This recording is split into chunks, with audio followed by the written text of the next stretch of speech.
তুমি যে চান্স পাইলে না, এটা দোষ কার আসলে? টিচারের, প্ল্যাটফর্মের ভাইয়া, কোচিং সেন্টারের, তোমার বাপ মায়ের, ভাগ্যের, কোটা সিস্টেমের? Logical answer. তুমি যদি পেইন থেকে মুক্ত হইতে চাও, দোষটা কার ঘাড়ে দিবা?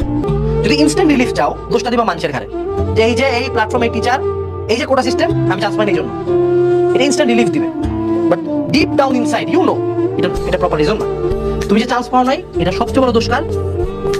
ইয়োরসেলফ। তুমি যখন একটা জিনিসের দোষ স্বীকার করো, তুমি যখন একটা জিনিস রিয়েলাইজ করো, তুমি যখন একটা জিনিস মানে নাও, যে কোনো কষ্ট থেকে বের হওয়ার সবচেয়ে বড় উপায় হলো মানে নেওয়া, একসেপ্টিং দ্য ফল্ট। একসেপ্ট করা যে চান্স পাই নাই, একসেপ্ট করা আমি চান্স পাই নাই কারণ আমি আমার বেস্টটা দেই নাই। এবং এই একসেপ্টেন্স থেকে নতুন একটা জিনিস শুরু হয়, সেটা হলো রিপেন্টেন্স। রিপেন্টেন্স থেকে কি শুরু হয়? রিভাইভাল। যে না, আমি জানি আমার দোষ হয়েছে, আমি জানি আমার ভুল হয়েছে, বাট আমি এখন জিনিসটাকে ঠিক করতে চাই, আমি এখন এই জিনিসটাকে ফিক্স করতে চাই। তো তুমি আজকে যদি সময় পাও, make a list. Make a list. কিসের লিস্ট করো বলো তো? Of your faults. কি কি ভুল করছো তুমি, কি কি ভুলের কারণে তোমার মনে হয় তোমার মেডিকেলে চান্স হইলো না, এবং সবগুলা লিস্ট বানায় টেবিলের সামনে আটায় দাও।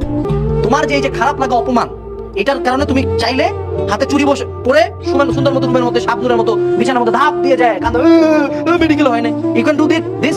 অথবা প্রত্যেকটা খারাপ কমেন্টের স্ক্রিনশট রাখা, প্রত্যেকটা মানুষের চেহারা খেয়াল রাখা, প্রত্যেকটা মানুষ যারা কথা শুনেছে তাদের কথা খেয়াল রাখা, এন্ড সেগুলাকে মনের মধ্যে পোষা। প্রত্যেকটা রাগকে নিজের অ্যাঙ্গারে নিয়ে আসা। দুঃখ থেকে, স্যাডনেস থেকে অ্যাঙ্গারে আসা খুব সোজা, ঠিক আছে? 5 স্টেজেস অফ গ্রিফ। আমার স্টেজ একটাই, অ্যাঙ্গার। মনের মধ্যে রাগটা পুষো না, লেখো, ডায়েরি লেখো, 72 ঘন্টা ডায়েরি লেখো, স্ক্রিনশট তুলো। স্ক্রিনশট সবচেয়ে নেগেটিভ যে কমেন্টটা হয়েছে না তোমাকে নিয়ে, ওটা স্ক্রিনশট ওয়ালপেপারে দাও, দিয়ে মনের মধ্যে একটা চ্যাট উঠছে না, 72 ঘন্টা পরে চ্যাটটা যাবে পড়াশোনা এবং বইয়ের উপর। 72 ঘন্টা পরে যে কোর্সে থাকবা, যে বইতে থাকবা, সামনে যা থাকবে, এমন পড়া দিবা যাতে গলা ভাঙে যায়। এতক্ষণ ধরে লিখবা যাতে আঙ্গুল ব্যথা করে, এতক্ষণ চেয়ারে বসে থাকবা যাতে কোমর ব্যথা করে। মেক শিওর রাগটা প্রপার জায়গায় যায়। রাগের কারণে, দুঃখের কারণে হার মানে না, এটা তো খুব ইজি জিনিস, খুব ইজি। গিভ আপ করা খুব ইজি। আমার মধ্যে সুইসাইড করা খুব ইজি। একটা রিক্সাওয়ালা চালিয়ে কাউকে সুইসাইড করতে পারে, ভ্যালিড রিজন আছে তার কাছে, বাট সে কি করে? ফাইট করে।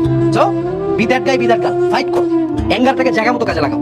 আর মনে রাখবা, আমি যতই মোটিভেশন দেই, এই মোটিভেশনের মেয়াদ হলো 5 মিনিট। 5 মিনিট পরে আবার রিয়ালিটি কিকিং করবে, খারাপ লাগবে, but that's the fun part. You do it anyway. লাইনটা কি? You do it anyway.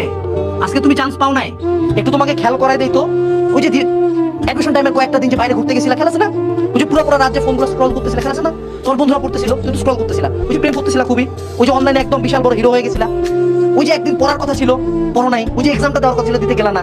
ওই যে কোচিং এর কথা বলে বাইরে ঘুরে বেড়াচ্ছিলা, দিনগুলো খেলা আছে না? ফ্ল্যাশব্যাকে যাও তো একটু, কি কি ফাঁকি দিছিলা, তাই না? ওই সময় তুমি কি করছিলা? তোমার ফিলিংস এর দিকে তাকাইছিলা, যে আজকে ইচ্ছা করতেছে না, তাই পড়বো না। You thought about your feelings. But আজকে থেকে ট্রাই করো, ফাক ফিলিংস। কোনো ফিলিংস এর কিচ্ছু নাই, ভালো লাগতেছে, খারাপ কিচ্ছু না, পড়বো।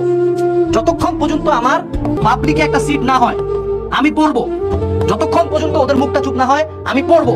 যতক্ষণ পর্যন্ত আমি মেক শিওর না করি যে আমার রিভেন্সটা পূরণ হয়েছে, আমি পড়বো। যদি এই মেন্টালিটি মাথায় নাও, দেখবা শুধু পাবলিকে চান্স পাও না, লাইফে অনেক দূর গেছো।